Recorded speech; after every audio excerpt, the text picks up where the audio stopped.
May 20th, 1951. American F-86 Sabre jets ripped through enemy airspace above Sinuiju, North Korea at over 500 miles per hour. Their objective is simple: lure enemy MiGs into a fight and kill as many as possible.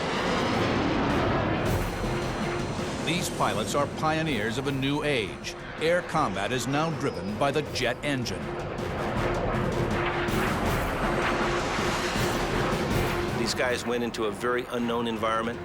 They went into a very tough war. This wasn't World War II. They took airplanes that were flying twice the speed of any fighter combat before, and they showed us how it was done. James Jabara flies element lead in a flight of 6. The 27-year-old captain is one of the best.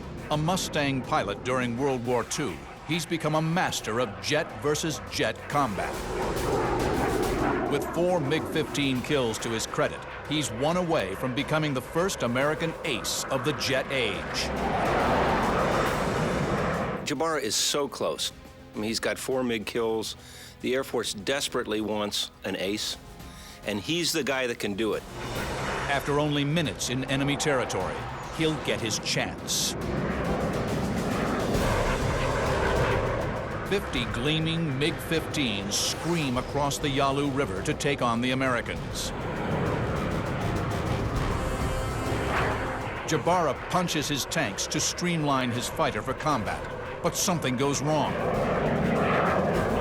He loses only one of his tanks, gets a huge asymmetric rocking motion on the aircraft, probably bangs his head off the canopy, has a difficult time controlling the airplane. The pins securing the tanks to the wing have frozen, a common problem in the frigid skies of North Korea. Standing orders dictate that he must return to base. He puts both hands on the stick, steadies it, and gets the aircraft back under control, and then in a very short amount of time has to make that critical combat decision. Can I still fight with this airplane? Now, his judgment is weighed with his aggressiveness, and his aggressiveness wins out. Jabara and the rest of the Americans pull a right break into the oncoming enemy. Approaching head-on, the fighters close at over 1,600 feet per second. At this speed, it's next to impossible to get an accurate shot.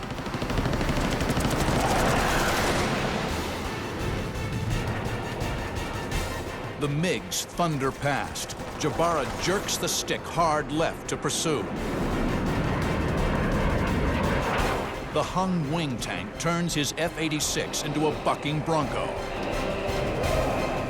He's probably pulling 30, 40, 50 pounds of stick force right there and trying to control his jet as he's pulling lead out in front. Jabara's wingman, Salvatore Kemp, calls out 3 more MiGs diving fast from behind. The MiGs are here. They've gained a 100-mile-per-hour speed advantage in the dive. Jabara and Kemp are here, with only a split second to counter them.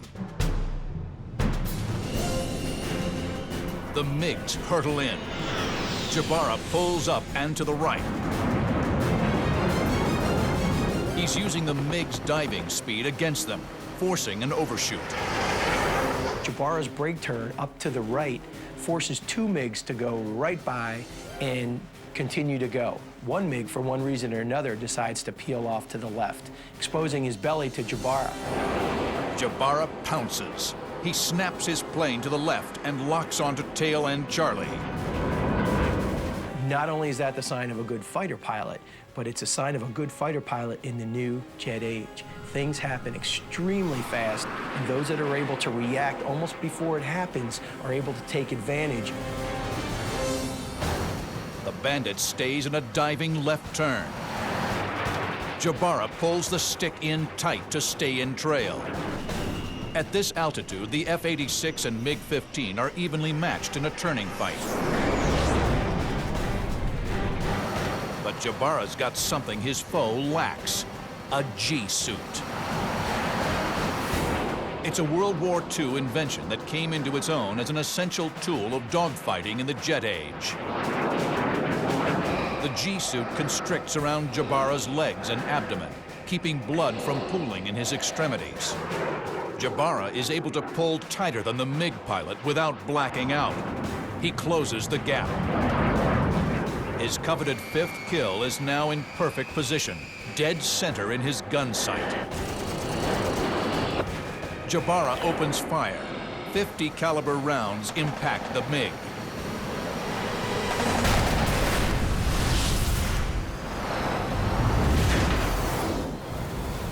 The pilot ejects. Seconds later, the empty fuselage explodes. This is what he's been working for. This is why he's been in Korea. So he has got to be elated at this point. It's a confirmed kill. America has its first jet ace. September 23rd, 1970.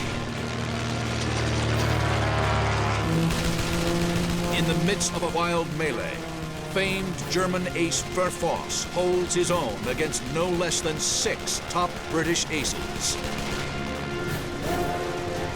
Voss savors the combat, superbly demonstrating the lethal effectiveness of his prototype Fokker triplane.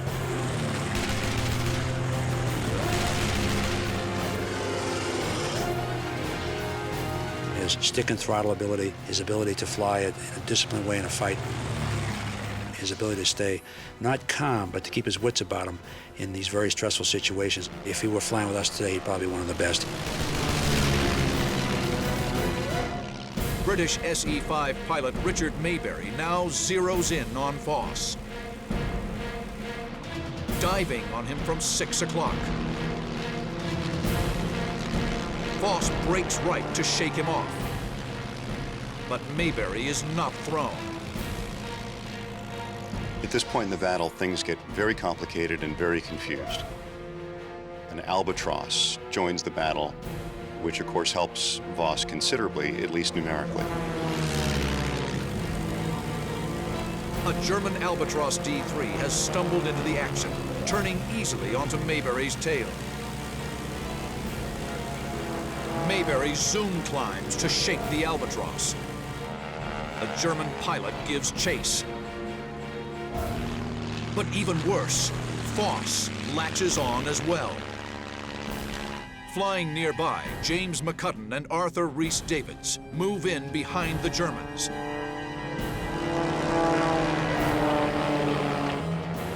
And for a moment, the battle is transformed into a wild, twisting tail chase. The Germans are sandwiched between the British. The Albatross pitches up, zooms, then drops in behind McCudden and Rhys-Davids. The German yanks the stick back. The gut-churning loop puts him squarely behind the British. Unfortunately for Rhys-Davids, the Albatross manages to unload his guns into his airplane. But Rhys-Davids stays in the fight, the Albatross still on his tail. Now, at the head of the chase, Richard Mayberry will pitch up and loop back on the tail of the red-nosed Albatross.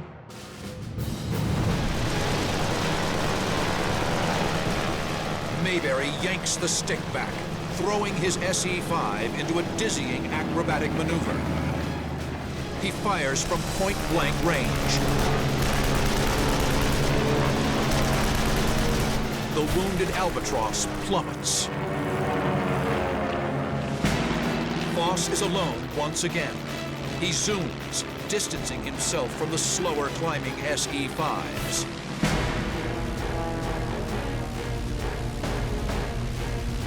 Voss looks down at the plane circling below. He could easily disengage and live to fight another day, but the enticement of the kill runs hot through his veins. I think actually he got greedy, and he was looking at an opportunity to notch number 49 and number 50, and furthermore to close the gap on his friend and rival Manfred von Richthofen. Voss dives back into the fray. He fires his Spandau machine guns into the nearest SE-5.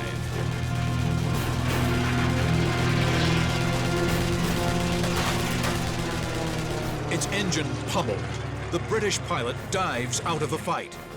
The dogfight rages above no man's land. Voss handles the triplane superbly, pumping rounds into each of the attacking SE-5s. But it isn't enough. The thing that's unfortunate for Voss is that he never really put enough planes out of commission to gain any sort of advantage. All the bullets he put into all those planes, he never drew a drop of blood from any of those opponents. To the British, Voss seems invulnerable.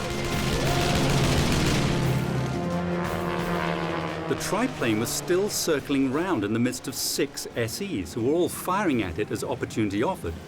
And at one time I noted the triplane in the apex of a cone of tracer bullets from at least 5 machines simultaneously, and each machine had 2 guns.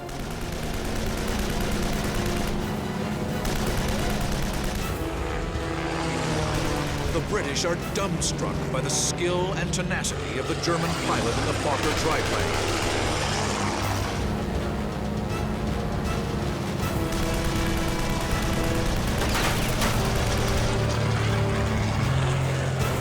But Werner Voss's luck is about to run out. Voss is here. British ace James McCudden is here. They'll streak in, head on. But Voss doesn't see another SE-5 coming in from the side. The SE-5 on the side watches the merge. Then opens fire. Rounds slam into the triplane's cockpit and fuselage. Voss stays aloft, but for the first time in the battle, he takes no evasive action. Then, Arthur Rhys-Davids dives on Voss from behind.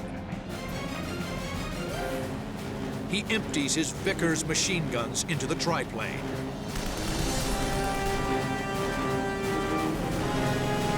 Voss does little to avoid the deadly arc of bullets. Given how much he straightened up and how the ferociousness of his maneuvering had abated, that he was wounded, and he was probably starting to have some difficulty maintaining consciousness. Rhys-Davids fires another burst into the triplane, then pulls up.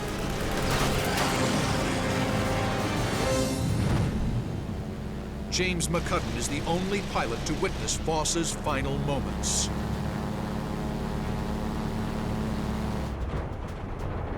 When I next saw him, he was very low. I saw him go into a fairly steep dive, and so I continued to watch. And then saw the triplane hit the ground and disappear into 1,000 fragments. For it seemed to me that it literally went to powder. After 10 minutes of ferocious combat, Werner Voss is dead at age 20. The German ace shot holes through every plane that attacked him, but incredibly, all returned to base. July 26, 1944, 8:45 a.m. 12 checker-tailed P-51 Mustangs knifed through the crisp alpine air near Graz, Austria. They're 7,000 feet above a formation of bombers. First Lieutenant Art Fiedler has the number 4 slot in a flight of 4. We were long-range bomber escort. When we flew the 51, we could fly at least 650 miles. Fiedler settles in for another uneventful 5-hour mission. Pilots call them milk runs. But just minutes into the mission, Fiedler spots something strange. I look down to the left, and I see the most incredible formation I have ever seen. I see 8 airplanes flying line abreast, almost wingtip to wingtip. And there's not only one row, there are 8 rows of them. There are 64 airplanes. This is a fantastic formation. Fiedler calls out the bogies. somebody said, they're P-51s. And I said, how can they be P-51s? I never saw 51s fly in a formation like that. Within seconds, Fiedler's worst fears are realized. The mystery planes are Focke-Wulf 190s, Germany's most advanced piston-engine fighter. Their 30mm cannons lay waste to the bombers. At this particular juncture, I said, they're bogies and they're hitting the bombers, I'm gone. I decide that if I shoot at the lead row of them, if I can hit any of them and have them pull up, that we can break the formation up and they'll stop shooting at the 17th. But as he pulls up from his attack run, he's met with a horrifying sight. There are 17s falling, pieces of them are falling. I see a B-17 roll over on its back, start down and spin. Second spin, the tail came off of it. There's at least 20 shoots. I've got to be careful where I'm going. I don't want to run into anybody. Fiedler rolls away from the carnage, then spots a lone FW-190. Fiedler banks easily onto the German's tail and closes in for the kill. Suddenly, the 190 knifes hard right. Fiedler loses the bandit in the chase. The 190 pitches down into a steep dive. Fiedler noses over and maneuvers his P-51 behind the German.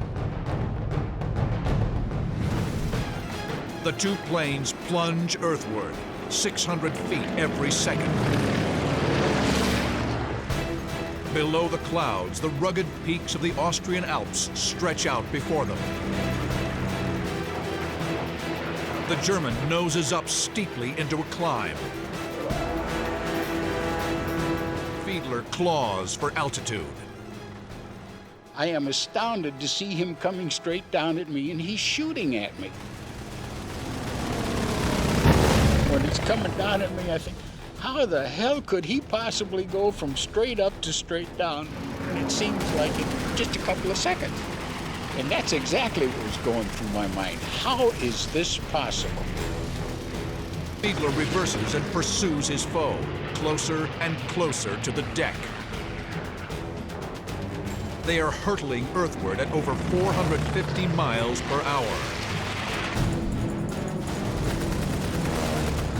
During a wild chase to the deck, Art Fiedler has witnessed an FW-190 pilot performing impossibly difficult maneuvers.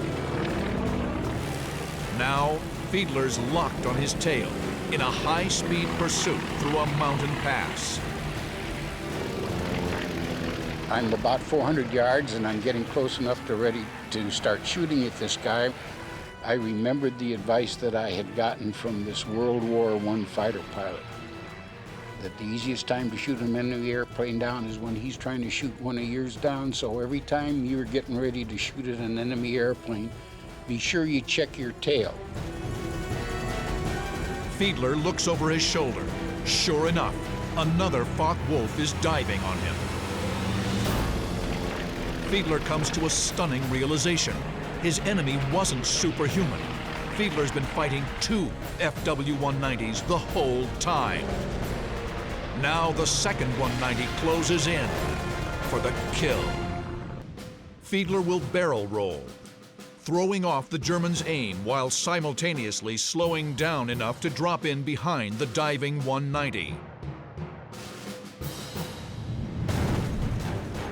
Fiedler raises the Mustang's nose while pushing the stick over. The white-tipped Alps roll over his head as he drops into the Focke-Wulf's 6 o'clock. Payback time. So I put my pipper out in front of him and started firing. Fiedler hoses the German plane down with his 650 caliber Brownings. The FW-190 tumbles out of control. and he crashed right there beside that barn. Scratch one for Fiedler. But the first Focke-Wulf is somewhere up ahead. So I keep going down the valley at full speed. I guess I travel about a minute and a half, and the canyon turns off to the left, and of course I follow the canyon, and we now come to a wide expanse. And as I start looking around, I look at that mound, and here comes an airplane right at me. But then, a friendly voice crackles through the radio. And it says, if that's a P-51 coming towards me, waggle your wings. Well, I waggle the wings, of course. It's Bill Lowry, a squadron mate of Fiedler's.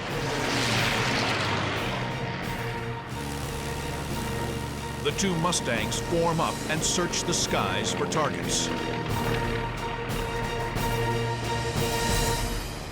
Suddenly, Lowry dives for the deck.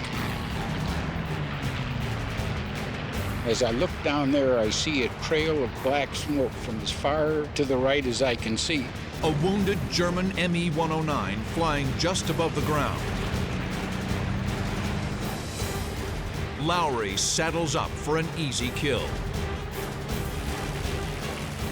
He presses the trigger, and I guess the guns fire about 3 rounds, and he's out of ammunition. So he pulls up here and he says, "He's all yours, you lucky SOB," but he didn't say SOB. Fiedler slides in behind the German. I'm pulling up kind of slow on this 109, who's still going balls to the wall and smoking black smoke. This low to the ground, a single miscalculation is fatal. Lowry's sitting up here and he's yelling, "Shoot, shoot, shoot!" And I'm saying, "Hold your horses, hold your horses." Fiedler closes to 250 yards.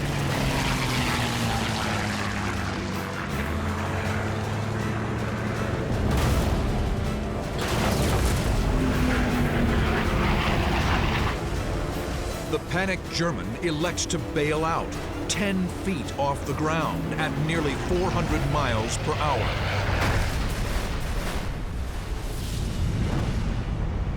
His body impacts the ground and bounces. Fiedler witnesses the gruesome sight. This is incredible. The second bounce looks like he's bouncing right over my wing. In the third bounce, he bounces right into the wreckage of his Me-109, which is smashed into the ground and is now a rolling ball of fire. This was not a pleasant experience to see somebody killed like that. We have always expected that the air-to-air combat is machine against machine, and we don't normally get to see the blood and the guts, so this was pretty much of a shock. Fiedler climbs to altitude and heads back to base. He has scored his 4th and 5th victories. Fiedler is an ace.